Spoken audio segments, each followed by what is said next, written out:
At this point, I would like to introduce you to one of the heroes of America. Joe Marm is one of our Congressional Medal of Honor winners, and he's here to greet you. Joe.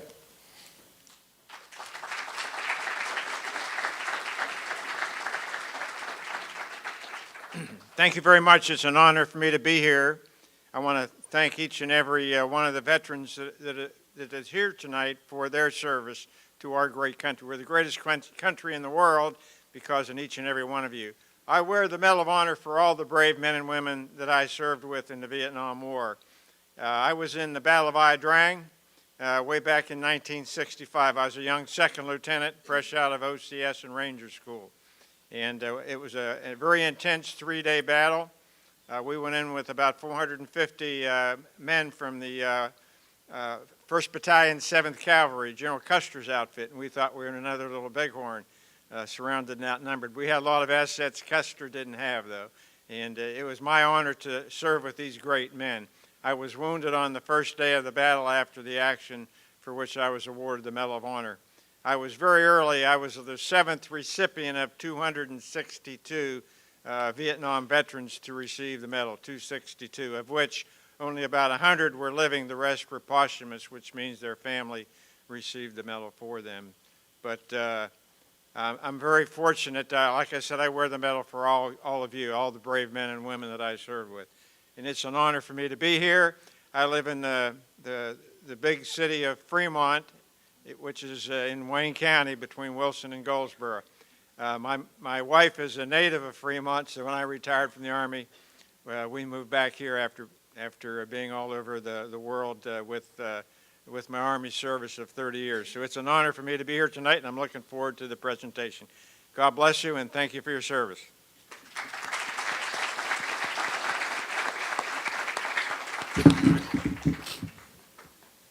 Having Joe here is just an amazing thing to think of how few Medal of Honor winners there are and to have one of them in our midst. Could you turn up the house lights just 1 second? Is that possible? If you served in Vietnam, would you please stand up?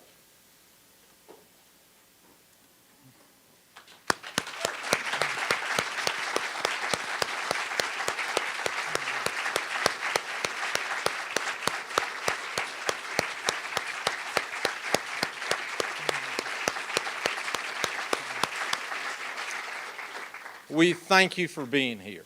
We're especially thankful for those people who are here who had loved ones who were served in Vietnam along with those. Just thank you for coming. This has been a project that I've been involved with for about 18 months, and to finally have it come together is rather humbling, and thank you again for being here.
There were 5 of us from Garner who went down to the Marine Corps recruiting station in Raleigh in 1968 to sign up. I'm Glenn Johnson. I went down to the recruiting station with Wiley Mingy, Charles Hayslip, Harold Till, and Jimmy Brown. Now, the recruiter didn't have much to say to us when we first got there. He just pushed a stack of paperwork across the desk at us. Said he couldn't promise us a thing except 10 weeks of hell in boot camp at Parris Island, South Carolina, and then a trip to Vietnam within 6 months. Now, to show our mindset at that time, we didn't even hesitate. We wanted to go.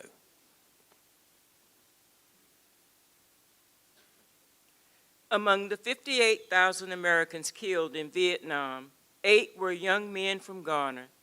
The 8 collectively earned 3 Silver Stars, 3 Bronze Stars, 9 Purple Hearts, and other assorted honors.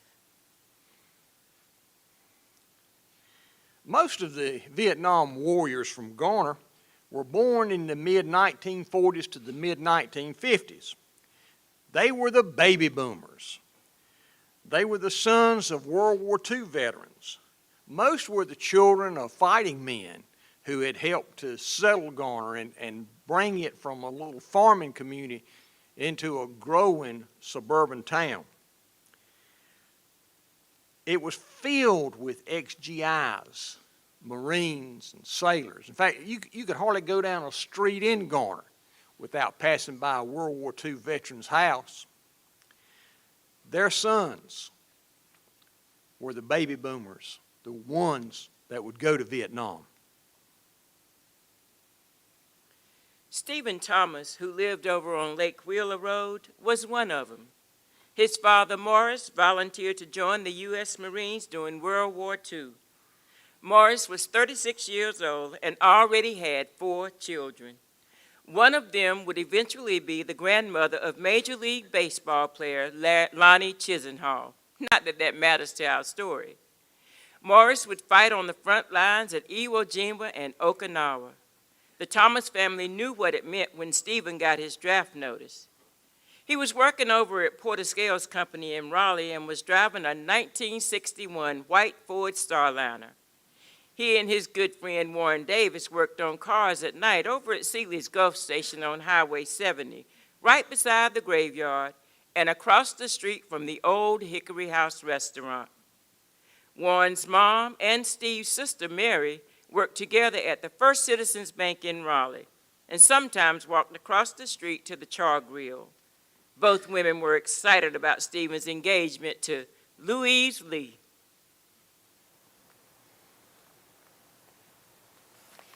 We decided that if Steve did go to Vietnam, we'd get married in Hawaii during his R&R. He'd get a week off after 6 months, and that's when we'd plan to get married. I had always dreamed of getting married at my church in Cary, but I suppose Hawaii was not a bad second choice. Although it would be hard to plan a wedding in Hawaii while in North Carolina, but I'd marry Stephen anywhere. Steve didn't drink or smoke. He went with me to church on Sunday. He was a gentle soul, a loving man, but he was a good soldier. He was chosen the best all around in his platoon and was a platoon leader. He was on a mortar squad and trained in demolition.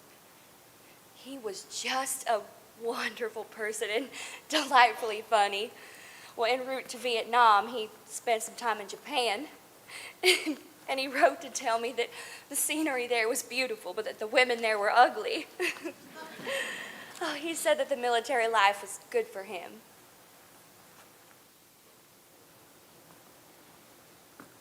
Dear Louise, I guess this life is just what I needed to settle me down. Yeah, I admit I miss a lot of things from back home, but this Army life is just great.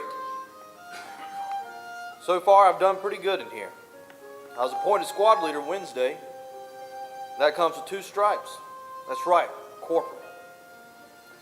I'm learning fast the trade of a leader, something I never knew I could do. Leading a group of men all day and night, taking care of their problems and their heartaches. You learn to do a lot of things under pressure. What I'm doing here requires a lot of responsibility, something I never knew when I was home. And here, when something comes up, you have to stand up and face it yourself. I left home a boy, but I'm becoming a man, just like Mom and Dad had hoped. Love, Stephen. We had a lot to be thankful for at Thanksgiving that fall. Steve had arrived in Vietnam in October, and Steve's mom baked him a cake and mailed it to him so that he'd have it in time to have his favorite along with us on Thanksgiving. He never received it. The cake and many of the letters that I had written to him were all returned marked deceased. While we were praying for him and celebrating Thanksgiving, he was dying. One of the mortar shells didn't fire. Stephen was moving that shell when it detonated. They tell me that he was instantly killed. No warning, no dread, no suffering. But oh, how I suffered.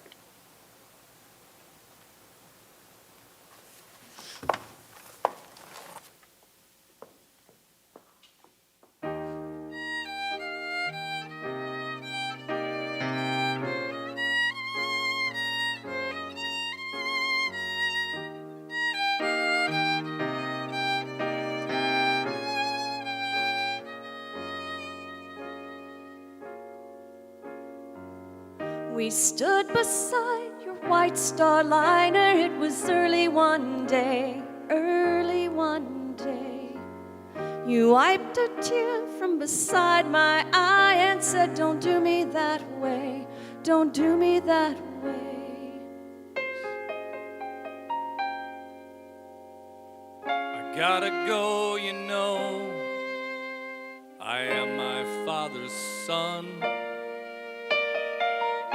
You're the girl God made for me, so I've already won. I stood and watched as you drove away. I didn't dare to say goodbye. I only said, "I'll see you later under blue Hawaii skies."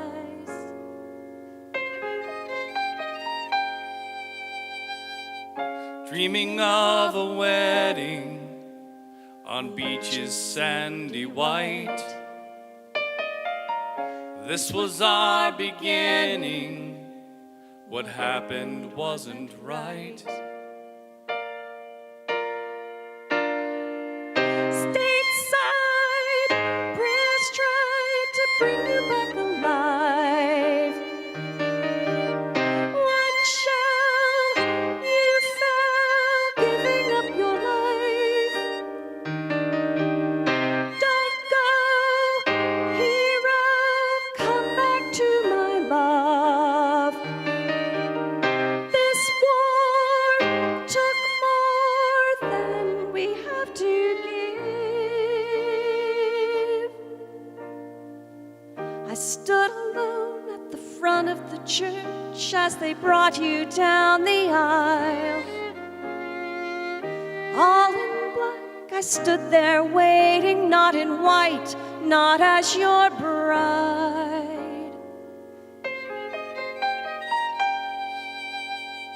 I had to go, you know. My father called me home. 7 more will join me, so you know I'm not alone.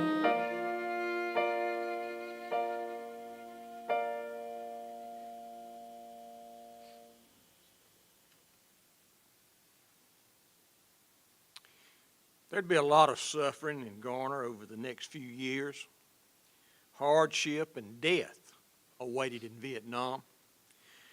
Larry McLaughlin tried to enlist in the Army, but they sent him home and told him to come back when he'd lost 20 pounds.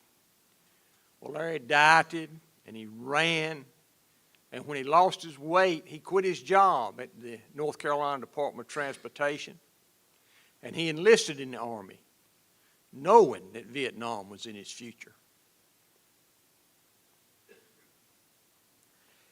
Larry was a solid, quiet fella. He was mature even as a high school student. He was a dependable fellow who stayed behind to live with his grandmother when the rest of the family moved to Connecticut. Larry's dad drank, and Larry never liked that. Larry grew up near Carolina Pines Baptist Church over on Hickory Street and was a man of faith. And he was a hard worker. He cleaned the parking lot at Bird's Drive-In over on Highway 70 every morning before school. And in the winter, he would start the school buses for the local drivers, so the buses would be warm when they got up in the mornings. In the afternoons, he worked at B&H Auction and Salvage. He bought a 1965 blue Chevrolet Malibu. And right before he left to go to Vietnam, he started making payments on a house in Garner for his mother and his sister Paulette, who he called Princess, just to aggravate her. His younger brother and he were very close. His younger brother was also Jerry, who was also in the Army. And although they had grown up apart, one in Garner and one in Connecticut, they maintained that close friendship. Jerry was slim and Larry was strong. Jerry loved to wrestle and fight, but Larry would never hurt him. He'd just sit on him. Dear Mom and Princess, I'm doing okay. The Army might have sent you some paperwork about me getting a Purple Heart, but don't worry, it's just a scratch. I got a little wound on my hand, but I'm all healed now. Mom, thank you so much for sending me your old engagement ring. Like I said, I found someone very special, and I hope that she will say yes. Is Dad leaving you alone in the new house? I bought that house for you and Paulette, not for him. I told him before I left that I didn't want him down there. He'd been drinking that day, and he told me that he hoped that they would send me back home in a wooden box. I know he probably does the best that he can, that he was raised real rough. But when he is drinking, which is most of the time, he probably does some things that he regrets. I worry about you.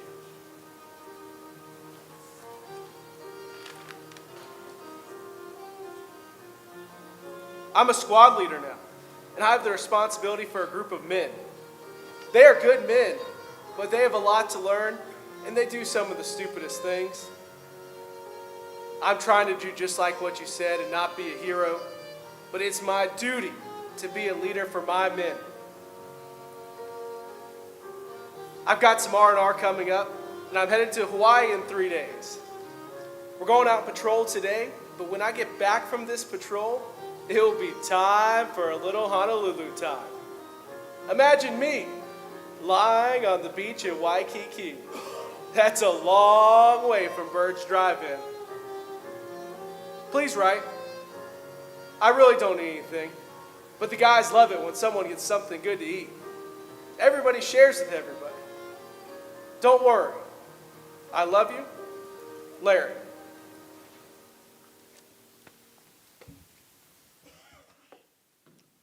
Larry McLaughlin was an unexpected hero. He was quiet, he was kind. He was a man of faith, and I believe God provided a special privilege to Larry and his brother Jerry. Jerry felt called to Vietnam because Larry was already there. He felt he was supposed to go because Larry needed him. Within minutes of Jerry landing in Vietnam to begin his tour of duty, the Red Cross informed him of Larry's death. Jerry never spent a night in Vietnam. Instead, he accompanied the body back home. And what a blessing that was to the family. On the day of Larry's funeral, the pine trees bowed over with the weight of the heavy sleet and snow, as if they were paying their last respects to. And at this service, I bring to you a message from the President of the United States. The President of the United States of America takes pride in presenting the Silver Star posthumously to Larry H. McLaughlin for gallantry. Specialist 4 McLaughlin distinguished himself by heroic actions. When the company came under intense enemy automatic weapons fire, Specialist McLaughlin immediately moved forward, rallied his squad, and crawled to each man, giving moral support and personally directing the retaliatory fire. When his machine gunner was wounded, he personally took over the position, putting out devastating fire on the enemy position while exposing himself to the intense, hostile small arms and automatic weapons fire. He contributed immeasurably to the success of the mission and defeat of the enemy force.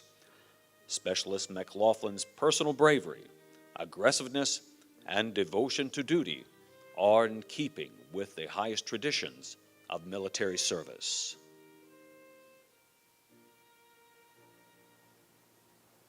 Most people couldn't find Vietnam on a map when I enlisted in 1964. It was an insignificant country on the other side of the world. I'm Donald Lee Wall, and I wanted to go to Vietnam because this is where the war is. My two brothers and I are career military men. We are Americans, we are patriots, and we enjoy the military life. We do anything for our brothers or our country. Me, I love jumping out of airplanes. I'm a sergeant and a jump master for the 101st Screaming Eagles. There isn't much jumping in Vietnam. Yeah, I miss it. But America needs me in Vietnam, and I'd rather be fighting in a foreign land than in my country.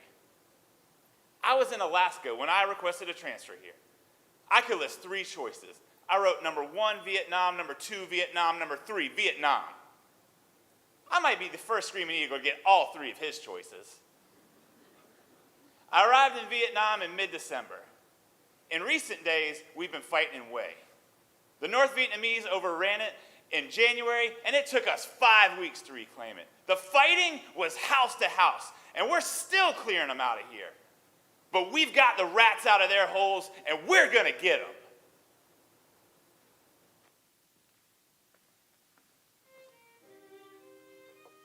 Donald Lee Wall loved his country, loved his family, loved the 101st Airborne.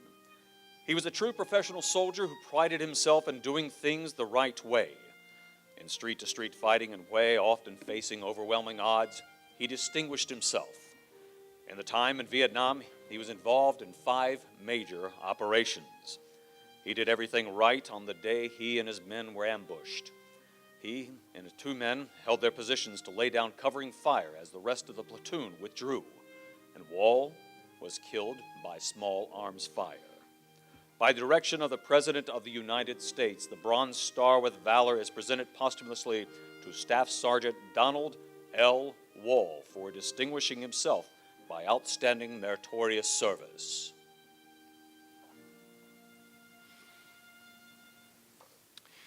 Following the Tet Offensive in 1968, which was, at least on paper, a great American victory, the support for the war plummeted in the United States. The public had been led to believe that the North was almost ready to quit the war, but Tet showed them otherwise. 1968 was one of the most tumultuous years in our country's history. Dr. Martin Luther King Jr. and presidential candidate Bobby Kennedy were murdered. Satellite television was new, and the war from Vietnam was broadcast into our homes every single night. There were protests against the war, protests against racism, and protests for women's rights. There were riots. One U.S. soldier in Vietnam said he saw a news report about rioting in the streets and thought it was in some communist city. It was in Chicago. Another soldier knew that there had been unrest, but he didn't know how much until he returned home after his tour of duty. He wore his uniform home. He was proud to have served his country. But when he arrived at his hometown airport in Philadelphia. He was called a baby killer, and no taxi cab would even pick him up. Alan Sheffield Stroud graduated from the all-black Cooper High School in Clayton before moving into a house off Woodland Road in Garner. He laughed easily, drove a black convertible with a white top, and never seemed to meet a stranger, even in Vietnam.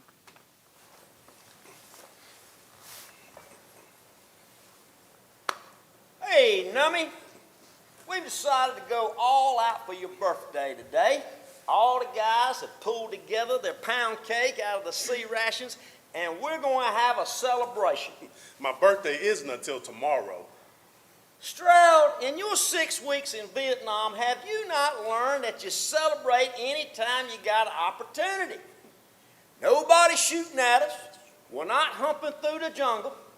We got food to eat. We got water in our canteens.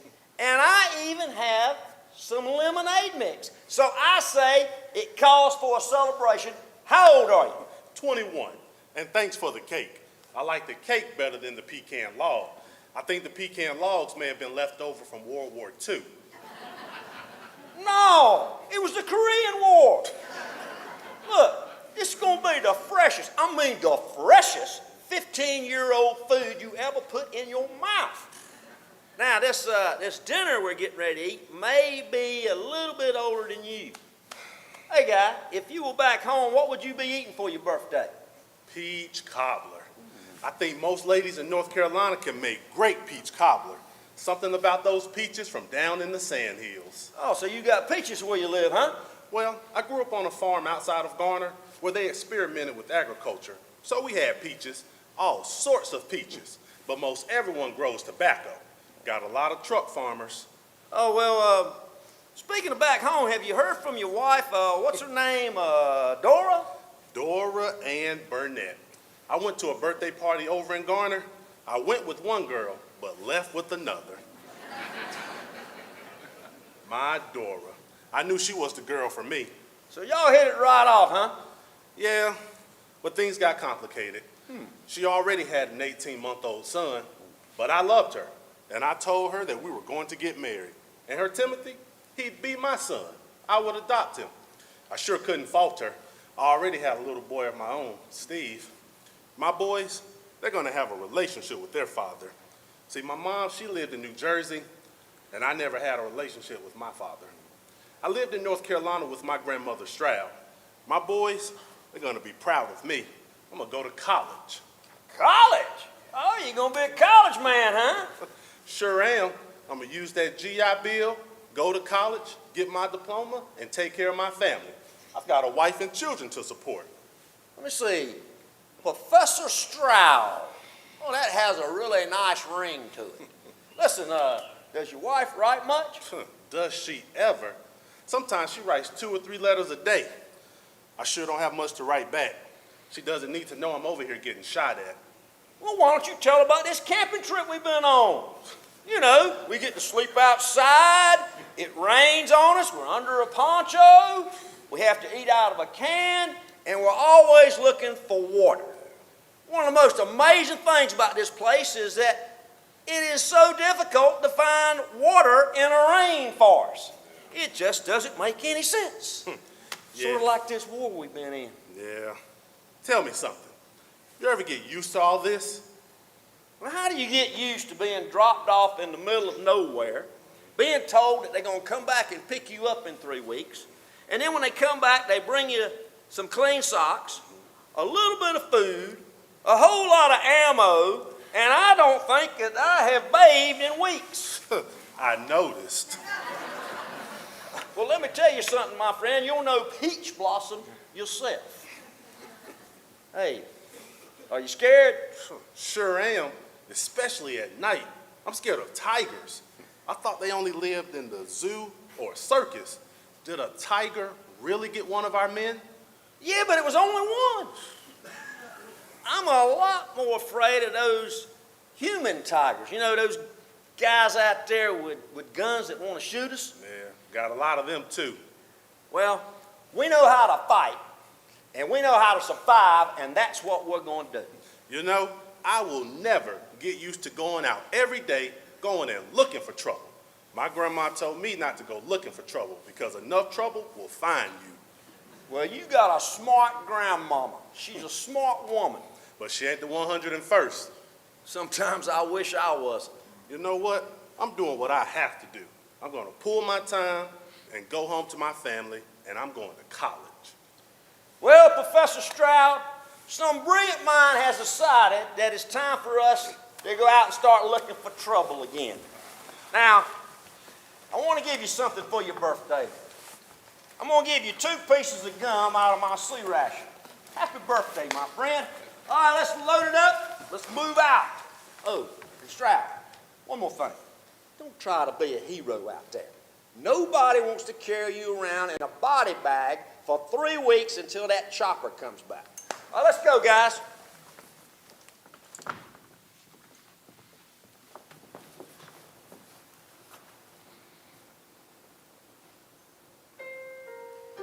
I was mean to the men who brought the news about my husband. What did they mean coming into my house telling me that my husband had been killed? I wanted to know how come they were not in Vietnam. I asked them if they were some rich boys who got to stay at home while my husband was off fighting for his country. The country was grateful for his service, they said. Well, I wasn't grateful, and I wanted to know how come they were not in Vietnam. How come they were at Fort Bragg where nobody shoots at you and you sleep in a bed? They ride around in cars every day and go home to their wives every single night while my man lived in the jungle like an animal. I told them if my husband was dead, I'd know, I'd just know. And I'll tell you what, Mr. Army Man, I will believe my husband is dead when you place his wedding band in my hand. That's when I'll believe it. Now get out of my house. Less than 48 hours later, they returned and gave me his personal effects, including his wedding band. He was gone. My husband was gone. He was gone. He was gone. Oh, he was gone.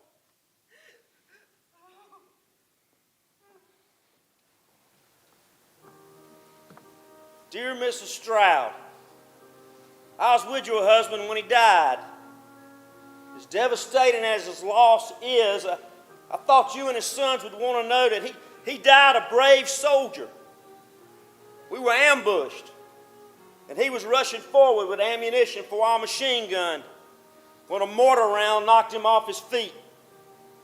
He struggled forward a bit, and he collapsed. Some say that he had seen another wounded soldier and was moving to help him. I just don't know. They call it the fog of war. But I do know he was advancing towards the enemy. I pulled him behind a giant anthill, and he had been shot in the chest. The bullet had passed right through him. There was nothing I could do except comfort him. He was a brave man, a hero.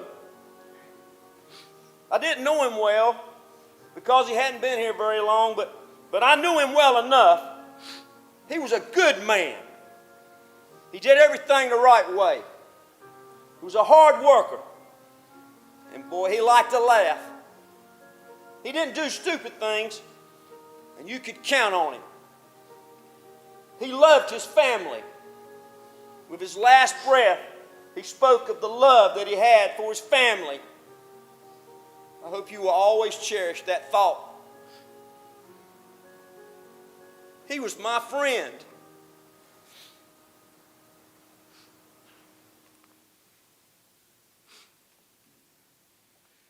Phil Fleming's mother was 15 when he was born, and his father never was a part of his life. His mother married and later divorced his first stepdad. Phil spent much of his time living with his grandmother.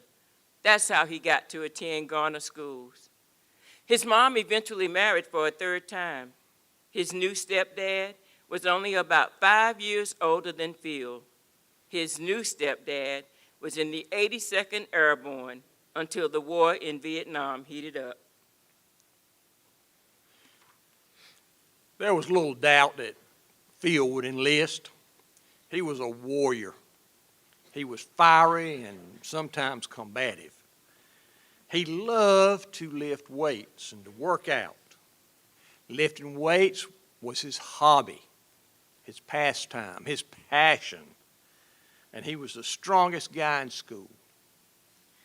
They say one day at football practice when the varsity was scrimmaging Phil and the rest of the JVs, that varsity coach Ted Rollins kept fussing about Fleming, but no varsity player could handle him.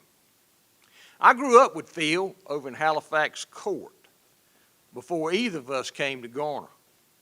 At Halifax, there'd be a fight, and Phil would be right in the middle of it. Then he shows up in Garner, and everybody is just sort of amazed at his strength and his toughness. Phil Fleming was a great soldier.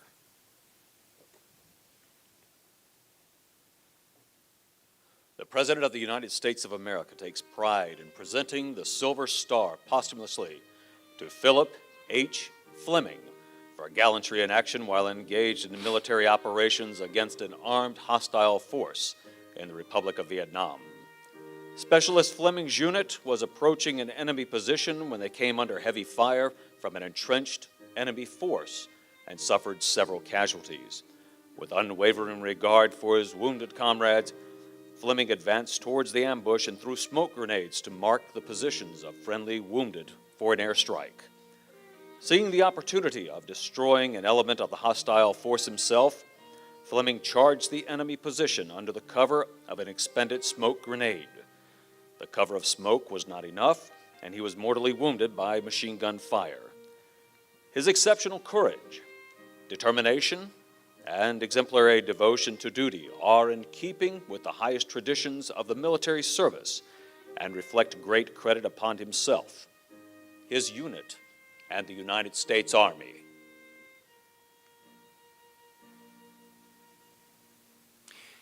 I grew up wanting to be in the military. Probably too many John Wayne movies. But I knew as soon as I finished high school, I was going to be a Marine. Harold Teal was the same way.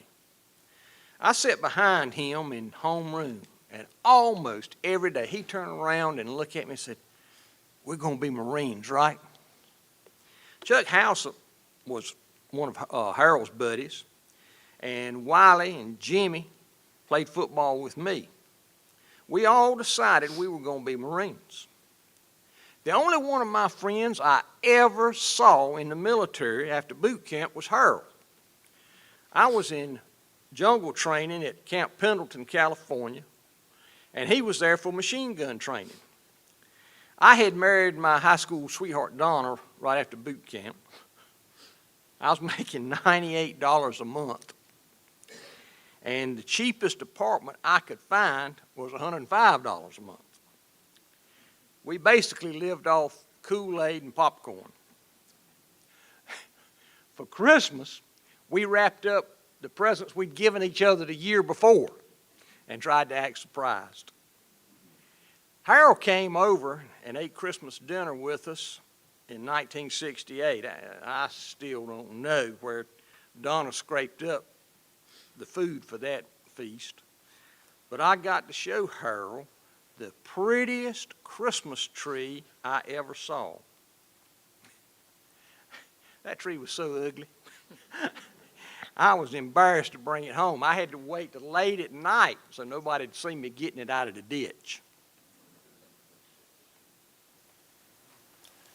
Now that has got to be the world's best Christmas tree. Well, the price is right. Yep. Just laying in a ditch. Drifting along with a tumbling tumbleweed. Well, you know what they say about Christmas. It's all about family. We've got almost no money, but we have each other. And a tumbleweed taped to a wall for a Christmas tree. But it's our tumbleweed and our paper decorations. Just living on low. And what I can scrape together. Like decorations made from Kool-Aid wrappers. Donna, I appreciate you. You know, being able to scrape together a Christmas feast for us, inviting Harold to come over for dinner too. You know, he's got a few more days left at machine gunnery school. He'll ship out pretty soon after me. Do you realize we've been married almost 2 months? Are you glad that we did? I mean, knowing that I'll be shipping out so soon. Well, I'd rather have you as my husband for 1 month than never have you at all. And you're certain you want a baby as soon as we can too? I mean, knowing my situation? Especially because of your situation. Oh, there he is. Hey. Come on in, Harold. Hey. Merry Christmas. Merry Christmas. Oh, it's good to see somebody from home.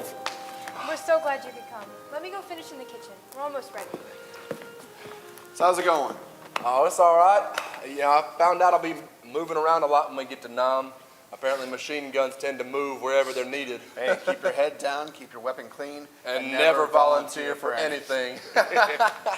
Oh man, we were brilliant volunteering for Marines during the war. Oh yeah, we were. Hey, you ever hear from the other guys, Jimmy, Wiley, Chuck? You know, I think we were shipped out all over the world after basic. Yeah. You're the only one I ever heard from. You ever wonder whether we did the right thing by enlisting? Yeah, Yeah? I do. Well, I don't. You see, I signed on because young men are dying in Vietnam. Somebody's got to tell those boys about Jesus before their time comes. And that's you. Well, that's what I was thinking when I signed on. Marine to Marine, center to center. Well, you're about to get your wish. Yeah. How much longer do you have at Pendleton?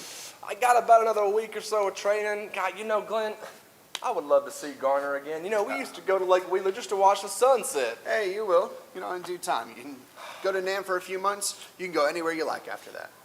You know, I don't think I'll ever see home again. And don't go getting all creepy on me. I just don't see anything for me beyond Vietnam. Hey, what are you talking about? Nobody knows what's in our future. You know that. Well, that's just it. I don't see a future for me beyond Vietnam. All right, let's slow down a little bit, Harold. Like, don't talk this way. Look, you know you're the man. You play guitar, you sing all these songs. You got a great future ahead of you. You could be famous one day. Only thing is, right now, you got to carry a machine gun. Well, that's true. Listen, Glenn, I'm fine with it. Really, I'm a Christian. I'm headed to heaven. Harold, you're headed to Vietnam right now, not heaven. Look, you're going to be sending Charlie to heaven. Look, don't be saying these negative things. You'll do fine. Glenn, I just know. No, you don't. I don't think you do. Listen, Harold, you're just like the rest of us, all right? We're all a little bit scared. Well, I'm not scared. It's just I don't see me ever leaving Vietnam. Well, look, maybe they'll make you president or something. Maybe you'll stay, be a missionary. Maybe you'll have the best band in Vietnam. You never know what can happen. Yeah, Glenn, you know what I mean. But listen, I'm sorry. I don't mean to ruin y'all's Christmas. Look, just don't talk this way, please. Glenn, I just want you to know that I'm all right. Really, I'm fine with it. I mean, we all die someday. I just hope that when my time comes, there's meaning there. Glenn, you know, Jesus said that there's no greater love than to lay down your life for one another. If that's the way it happens, you know I'm fine with it. Dinner's ready. Come on, guys.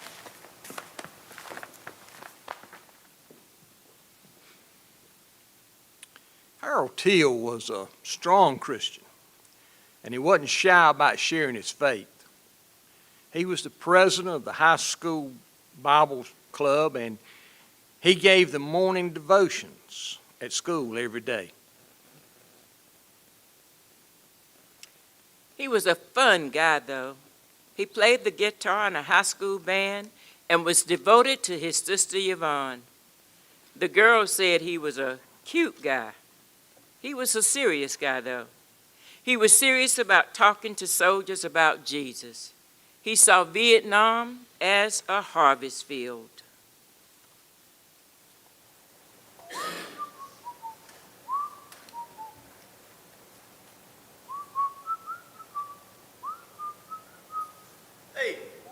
Preacher man, Hey, how come you always reading that book? I bet you got the whole thing memorized by now, don't you? it just gives me comfort, just like my sofa at home. Sofa. Sova, not sofa, funny man. Oh yeah, that's right. But how about this? How about you trade me some of that Choo Choo Cherry Kool-Aid for some of that Bugs Bunny Grape? Ooh, I ain't got no bugs, but would you settle for a rootin' tootin' raspberry? You know I will. All right. You know what? I got another proposition. Yeah. How about a pecan roll for a pound cake? Oh goodness, every day of the week and twice on Sunday. Where is it? What you got? Well, no, I'm not giving it to you now. All right. No, I got another question for you. Oh, all right. Ask away. So in that Bible, Yeah. it's not going to say anything about our trade, is it? No, I mean, let me see. Hang on. Maybe if I go this way. No, I don't think so. I think. Listen. Well, you know. Now, hang on. Now, if we trade, you know, it's almost Sunday, right? It is. Yeah. Yeah. So we're going to keep that Sabbath holy. Sofa's been learning his Bible too. Look at that, boy. Hey, that's the fourth commandment right there. Fourth. Yeah. The Ten Commandments. You know the Ten Commandments?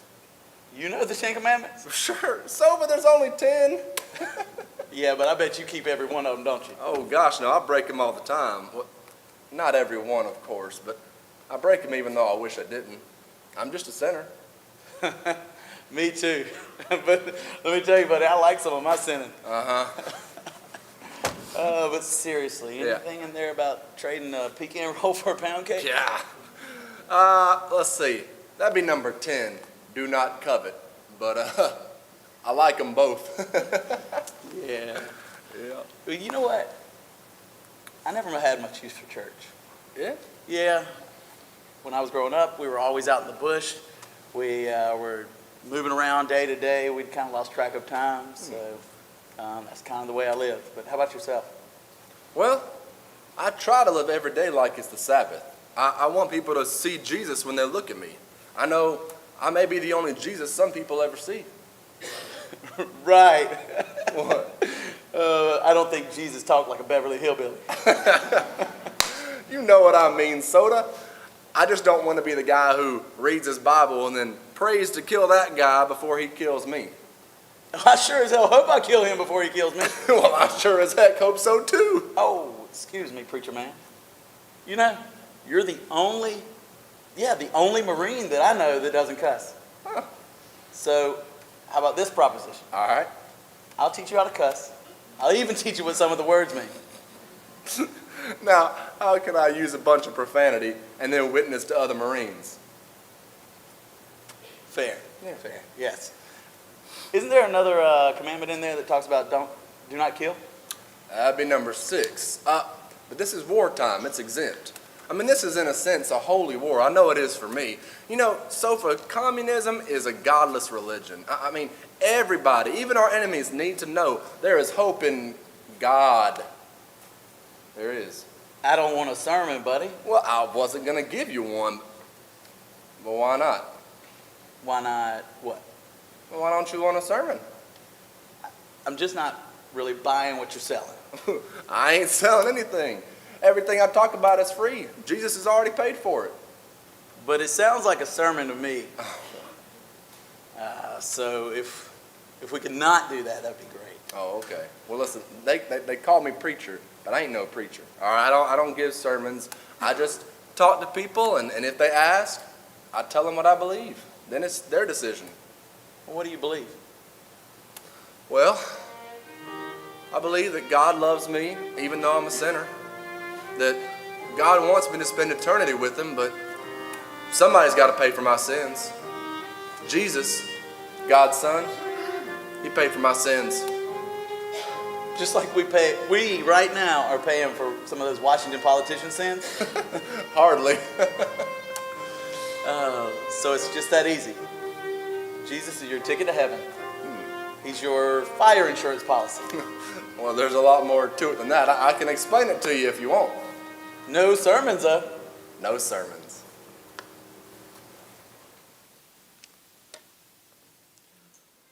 The President of the United States of America takes pride in presenting the Silver Star posthumously to Private First Class Willard H. Teal, Jr., United States Marine Corps, for conspicuous gallantry and intrepidity in action.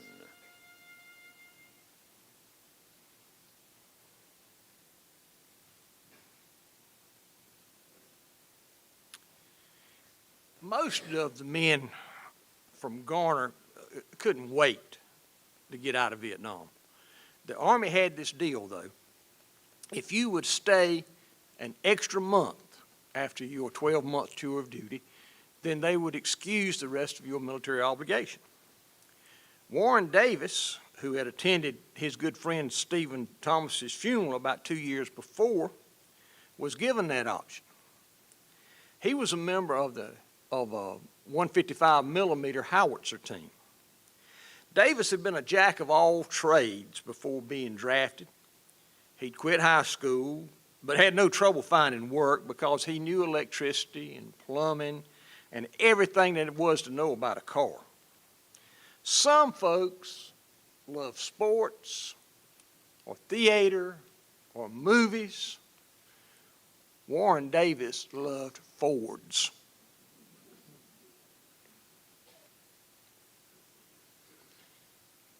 He particularly liked red, fastback Fords. He'd put a racing cam in a 1965 Galaxy the night he rolled it over near Dix Hill. Warren was a likable fella and a good talker. Somehow, the investigating Raleigh policeman learned that Warren's dad was named Thomas H. Davis. The city of Raleigh police chief was also named Tom Davis.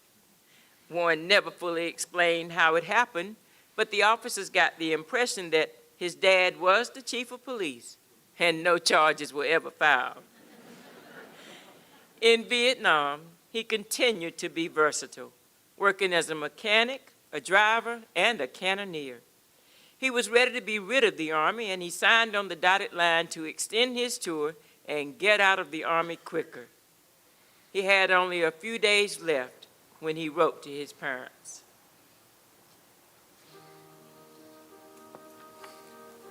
Dear Mother and Daddy, just a few lines to say hello and let you know that I am still doing fine. I hope this letter finds all of you well and feeling fine. We're still not at our permanent fire base yet. We moved from Mary Lou to Doc Toe. They captured an MVA major up here, and he said Doc Toe is supposed to get hit in a few days. So we moved in here to support. Hope we stay here at least that long. Only have 13 more days left. My section chief has given me 7 days off before I go into base camp to clear my stuff. I had a wreck coming to Doc Toe, but it wasn't my fault. There was a 2.5-ton truck, and it was passing me on the right side of the road. I had my truck loaded, the gun behind it, and 9 men in the back. The truck pulled up beside me and ran off the side of the road. When he came back on, he hit my right front. My fender caught his bumper, threw him in the ditch, and turned their truck over. Folks were flying everywhere. One of them's leg was broken, but nobody else was hurt. We checked to make sure our gun wasn't damaged. It wasn't.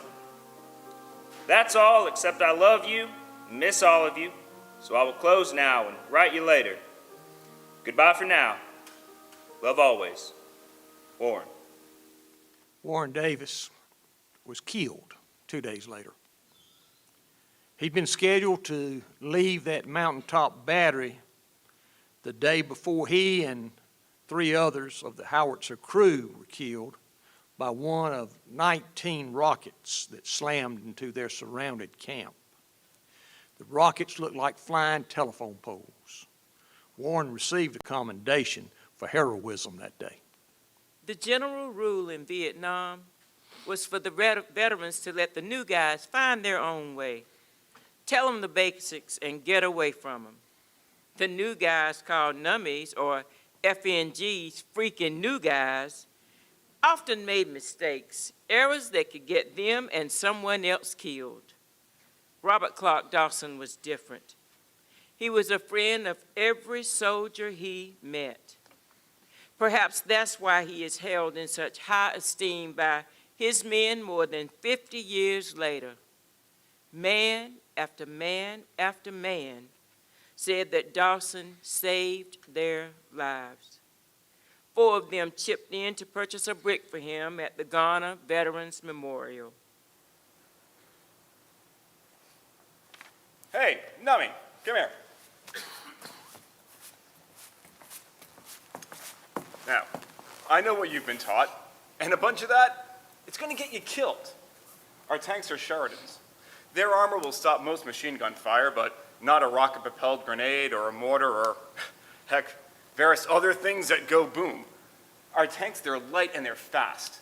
So from this moment on, think of that tank as the target that every piece of artillery, every recoilless rifle, every mortar, every mine is trying to destroy. Everyone, and I mean everyone, is aiming at you. Yes, sir, Sergeant Dawson. Don't sir me, Farquhar. I'm just a grunt, like you. But you gotta do exactly what I say and when I say it. And if you do that, you might live long enough to start your own short timer stick.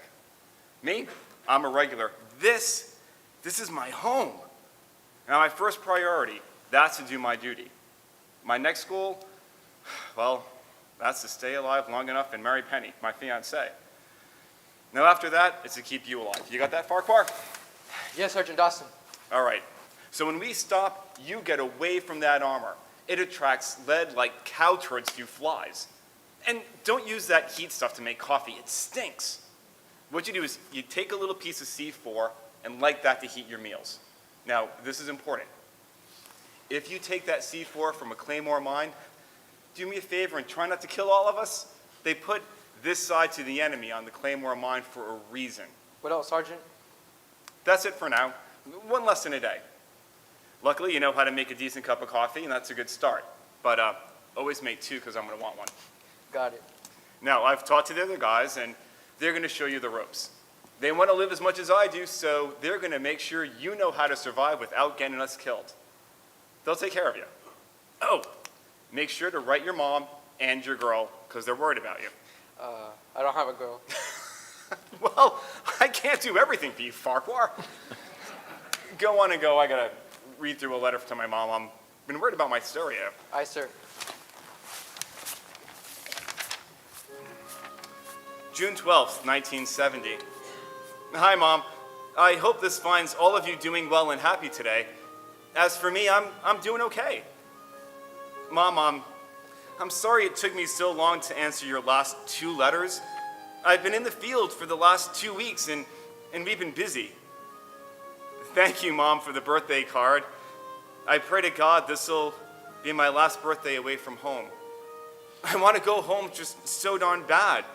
As it stands, I'll be home soon, God willing. Mom, I'm sorry to hear how Dad has been doing. And I hope he's at Butner by now, and I hope they keep him. I don't care if I ever see him again. You know, I'd be better off if I never saw him again. Mom, did Jackie and Warren leave my stereo and my .22 rifle, the one I bought? I've asked you a few times about the stereo, but you've never answered. I bought a TV set yesterday, and I'm going to send it home when I leave here. Penny and I, we could use a few things. Love, Robert. The President of the United States of America takes pride in presenting the Bronze Star posthumously to Staff Sergeant Robert C. Dawson, United States Army, for conspicuous gallantry and intrepidity in action while serving as a tank commander against the enemy in the Republic of Vietnam.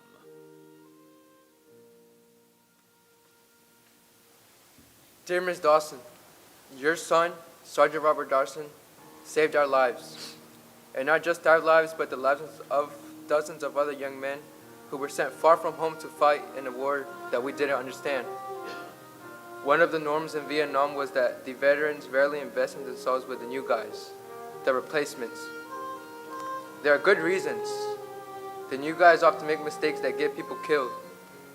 And it was so tough to see friends die that the veterans were not looking to make any good friends. But Bob was different. He was only 23, but he taught us how to survive. We were 18-year-old kids right out of high school, and we didn't know much about the world. Sergeant Dawson took us under his wings, showed us the ropes and the way to survive in the war, and still do our duty. We credit him with bringing us home alive. The thing about Bob was that he tried to help everyone. We sat up with him on guard duty the day before he was killed. He talked about going home to North Carolina. He said he had the most beautiful fiancée and that she was the sweetest child this side of heaven. Early the next morning, we heard the explosion. Right away, we knew that couldn't be good. It wasn't. Our friend, the friend of every man in the unit, was gone. Bob made his job to check every crossroad and every stream for mines and explosives. He found an explosive device at the next crossroad, but this one was different. It was wired. The VC were watching, waiting for him to call someone else into the road so that they could kill more than one man. Eventually, as he worked to disarm the mine, and it was apparent that there was no one else coming out to a certain death, the VC exploded the mine. He was the only casualty. I know it does not help. It does not help us, but he did not suffer. I want you to know that we have never known a man like Sergeant Dawson. He was a great man, a great friend, a great soldier. He was the best that we ever knew. God bless you. God blessed us by giving us the chance to know your son. We know that he was awarded a Bronze Star for his heroism. To us, he awarded life. For the rest of our lives, we will live for him. He will always be remembered and loved. Respectfully, Robert Farquhar.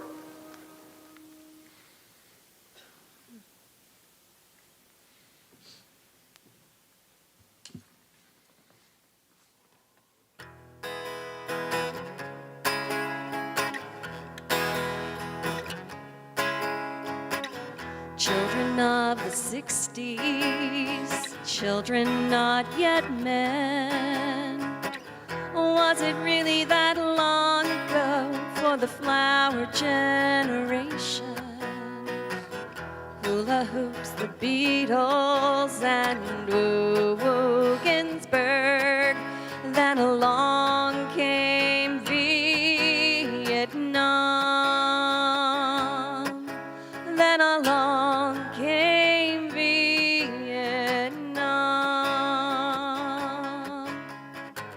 We went to basic training, still children, not yet men. Taught to fight the gallant fight, but we weren't allowed to win. We left behind our bandstand world to find America blind when we went to Vietnam. When we went to Vietnam.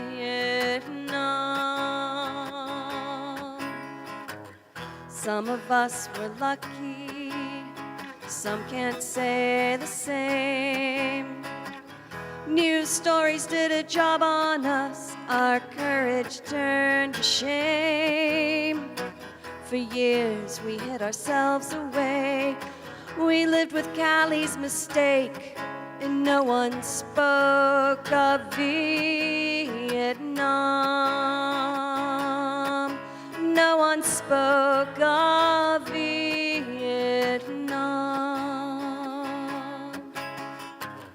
The war is over, but the battle lingers on. We watch, we wait for it to happen again. We kept our silence, and they built us a wall to remember Vietnam. To remember Vietnam. Names on top of names. One is names on top of names. One is not the same. Names on top of names. One is not the same. He gave his life to save his men. Robert Dawson's Vietnam. Robert Dawson's Vietnam. Robert Dawson's Vietnam.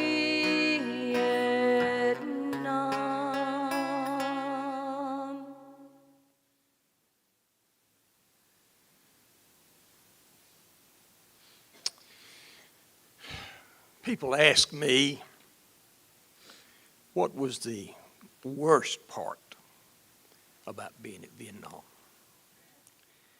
It wasn't the mosquitoes. It wasn't sleeping in the rain. It wasn't being so thirsty that you wring out your t-shirt and drink your own sweat, or drink the water out of the bottom of a bomb crater, or out of a stream that was so stagnant and putrid it'd make you gag just to smell it. It wasn't even watching your friends die, or the fear that you were going to be killed. The worst part was thinking that it didn't matter what we did. It was the feeling that nobody knew what they were doing. Oh, I'm sure someone somewhere had a plan, but it made no sense to us. We'd fight and take a hill and then leave, and fight to take the same hill again and leave. And that would happen over and over and over again. And it'd make you wonder, what would happen if we just didn't try to take that hill again? The worst part of being in Vietnam was I never knew why I was there.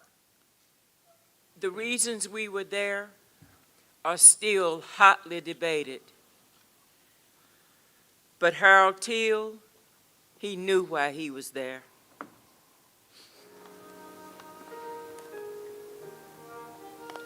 Dear Yvonne, I have searched for years to find one of Harold Teal's relatives.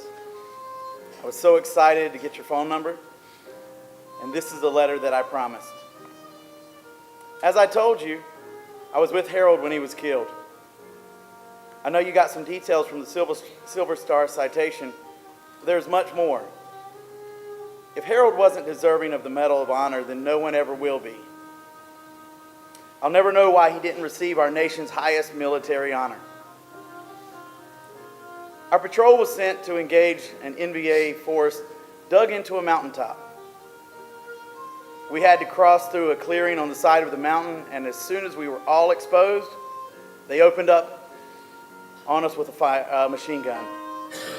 The only reason we were not all killed was that the machine gun could not tilt low enough to shoot us.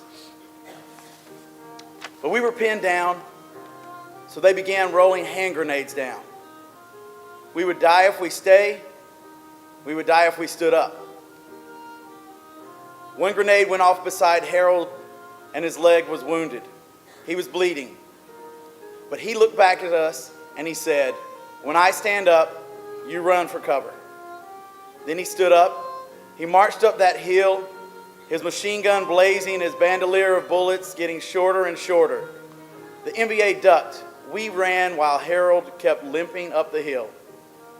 It was like watching a movie. I've never seen anything more heroic. But then, all his bullets were gone. He was 10 feet from the machine gun. He turned, threw his gun down the hill so the NBA wouldn't capture it. He turned to face his enemy. The NBA machine gun fired. And it was over. He didn't want to die that day so far away from home and his loved ones. He talked so often about going home to you and his family, but he was willing to die to save us. He loved us. We were almost strangers, but he loved us that much. Harold saved me, not only on that hill, but for eternity. See, I was one of those men who was born again because he came to Vietnam and he shared his faith so boldly. What your brother did in Vietnam will live for eternity. You and I shall see him again, Yvonne. Every day I live, I am closer to seeing Harold again. What a joyous time that shall be. Harold epitomized the scripture. Greater love has no man than to lay down his life for another. I hope this letter brings you comfort, not pain. Harold, Larry Soba.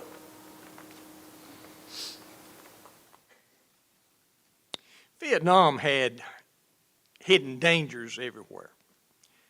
The day I reported to the airport to leave Vietnam, it was under attack. The airport was closed to incoming and outgoing flights. Some rockets had landed close enough for me to wonder, was I going to survive 13 months in country and then get killed at the airport trying to leave? I came so close to dying so many times in Vietnam, beaucoup many times. Ambushes, kill teams, recon, mortar attacks. I remember when we rescued another platoon at Moyler's Ridge, I was one of 2 or 3 Marines from my platoon that wasn't killed or seriously injured. Incredibly, my plane landed at that closed airport. And I threw my bag on board. We took off. As the plane banked after takeoff, I watched the lights fading in the distance, farther and farther away. And then the lights were gone. I had survived. They offered me a promotion if I'd go back. No way. I was going home to my wife and the son that I had never seen.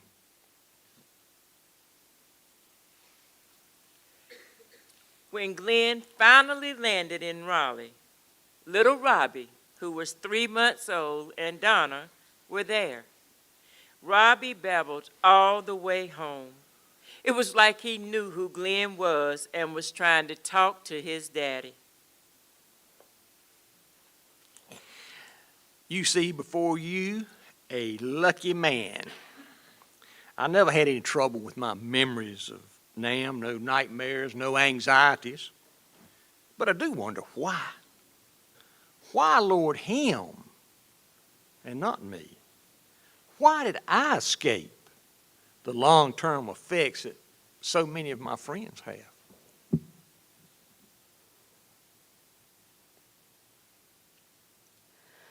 My father saw the horrors of war. He was a forward artillery command officer. He went out with infantry patrols to coordinate artillery strikes. On one of those patrols, he was the only survivor. He lived with that for many years. My father was like many of the men who was exposed to Agent Orange, a poison designed to kill vegetation. One soldier said he practically bathed in Agent Orange because the foliage was so wet. It polluted the water they drank, and it hung in the air like fog. Agent Orange has caused so many men to have Parkinson's disease. It's like Garner Mayor Ronnie Williams said, it makes no sense that 30 years after being exposed, you come down sick. But it's happening all around us. And my daddy, who died from Parkinson's, was one of the many men who would fight the war over and over every time he tried to sleep. But me, I'm as healthy as a 70-year-old man can be. I live right down the highway, right down 50. Robbie lives next door to me, and the grandkids live beside of him. I don't spend much time thinking about Vietnam, but when I do, I'm humbled. I'll never, this side of heaven, know why I lived and a good man like Harold Teal and a great soldier like Phil Fleming died. One day, I'll die too. And that's all right. Because I'll see Harold again, and Phil, and my brother Earl, and Mom, Dad. You know, Donna and I have been married 50 years. I remember when I was a NAM, I wrote her and told her I knew that I'd be all right because God would never create a love like we had and then tear us apart. But deep down in my heart, I knew it was possible. It happened all around me, all the time. It happened in Garner. I have a great family that I love and it loves me.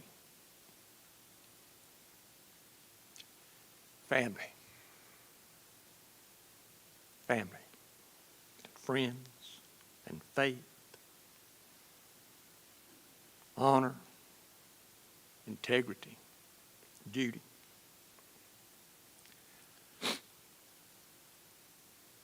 We live our lives as best we can and hope that we bring honor and glory to our God. That is the greatest duty.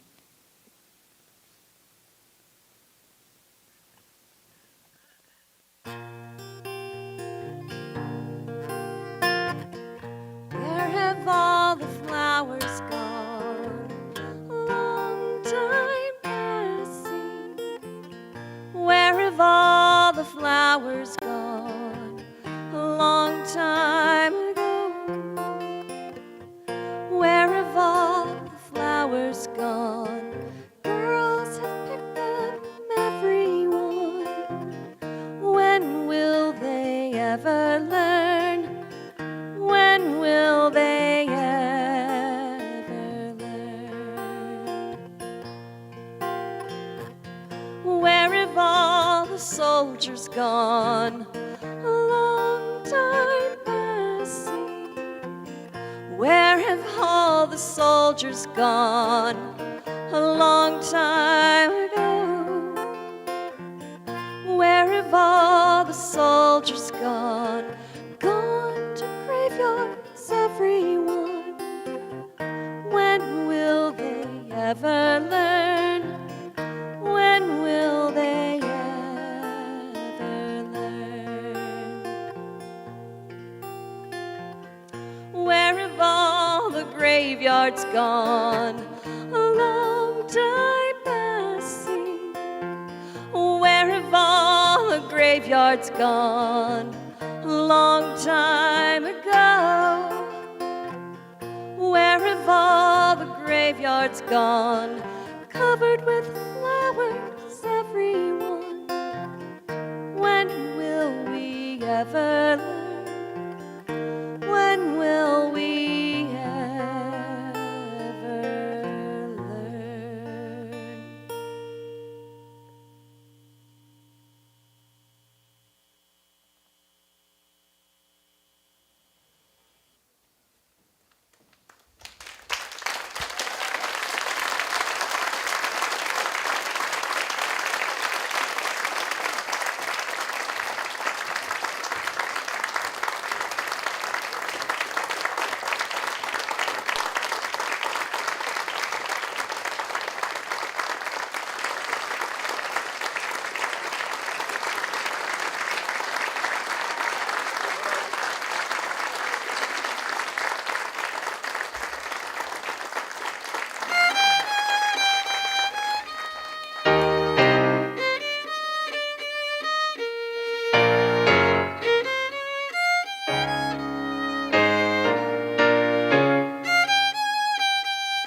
We stood beside your white star liner. It was early one day, early one day. You wiped a tear from beside my eye and said, don't do me that way, don't do me that way. I gotta go, you know. I am my father's son.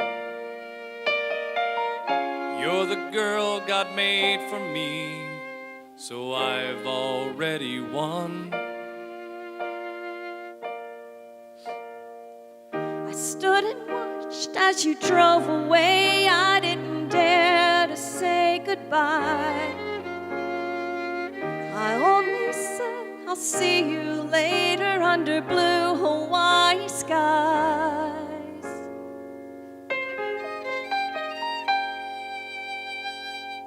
Dreaming of a wedding on beaches sandy white. This was our beginning. What happened wasn't right. Stateside, prayers tried to bring you back alive. One shell, you fell, giving up your life. Don't go, hero, come back to my love. This war took more than we have to give. I stood alone at the front of the church as they brought you down the aisle. All in black, I stood there waiting, not in white, not as your bride.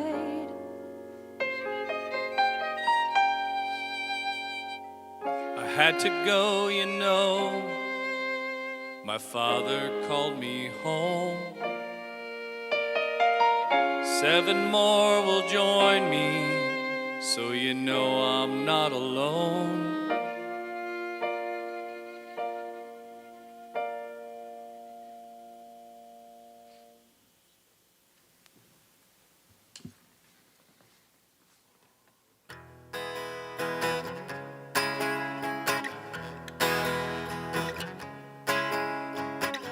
Children of the 60s, children not yet men.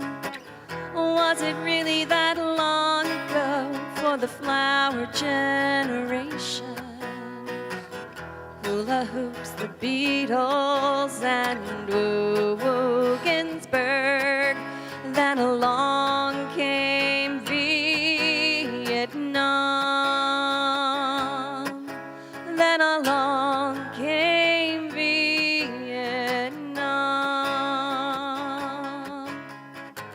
We went to basic training, still children, not yet men.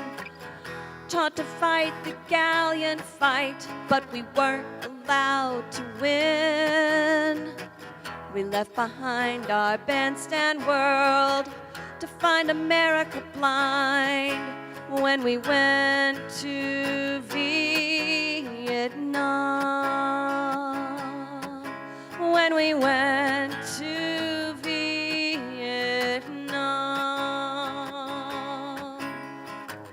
Some of us were lucky, some can't say the same. News stories did a job on us, our courage turned to shame. For years we hid ourselves away, we lived with Callie's mistake, and no one spoke of Vietnam. No one spoke of Vietnam. The war is over, but the battle lingers on. We watch, we wait for it to happen again. We kept our silence and they built us a wall to remember Vietnam, to remember Vietnam. Names on top of names, one is not the same. Names on top of names, one is not the same. Names on top of names, one is not the same.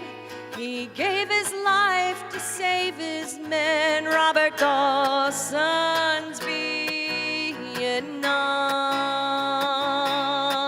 Robert Dawson's Vietnam. Robert Dawson's Vietnam.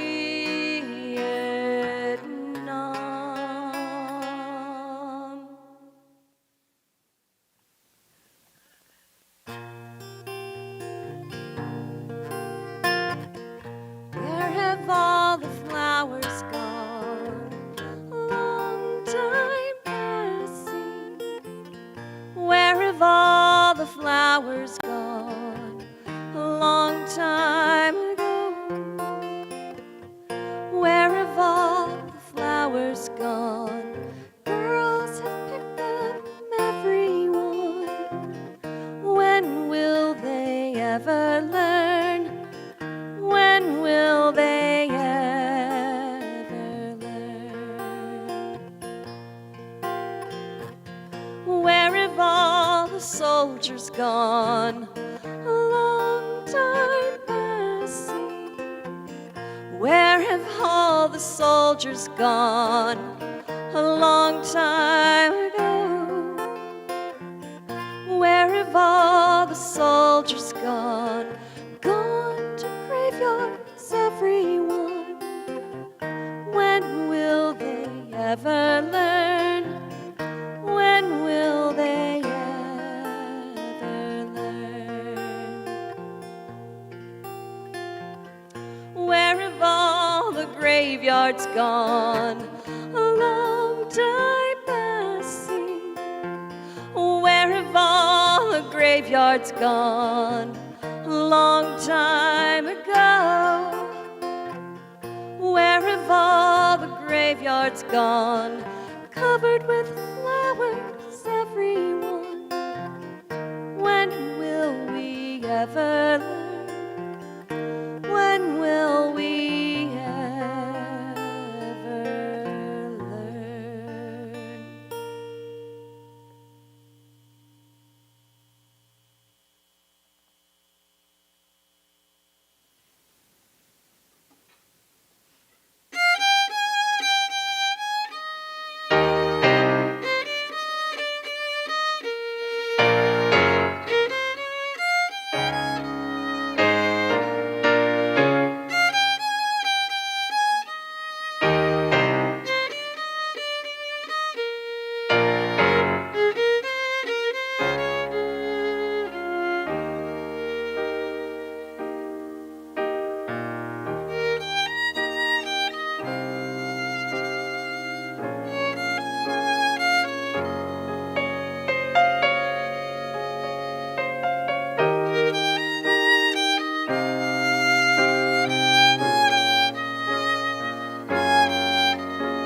We stood beside your white star liner. It was early one day, early one day.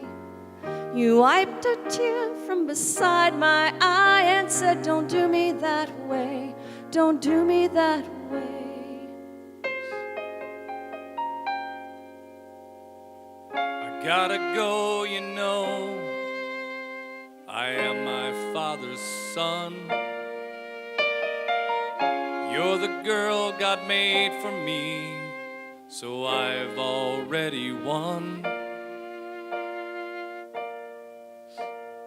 I stood and watched as you drove away. I didn't dare to say goodbye. I only said, I'll see you later under blue Hawaii skies.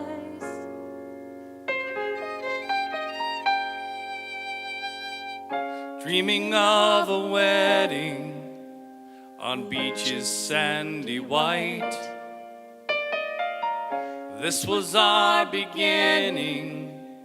What happened wasn't right. Stateside, prayers tried to bring you back alive. One shell, you fell, giving up your life. Don't go, hero, come back to my love. This war took more than we have to give. I stood alone at the front of the church as they brought you down the aisle. All in black, I stood there waiting, not in white, not as your bride.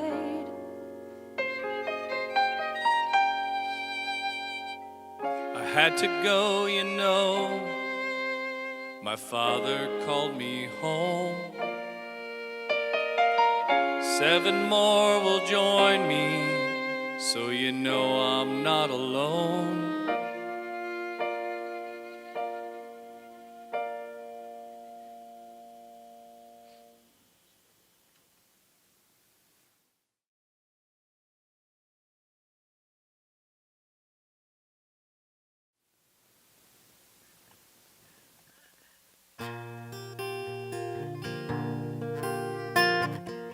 Where have all the flowers gone? Long time passing. Where have all the flowers gone? A long time ago. Where have all the flowers gone? Girls have picked them, every one. When will they ever learn? When will they ever learn? Where have all the soldiers gone? A long time passing. Where have all the soldiers gone? A long time ago. Where have all the soldiers gone? Gone to graveyards, everyone. When will they ever learn? When will they ever learn? Where have all the graveyards gone? A long time passing. Where have all the graveyards gone? A long time ago.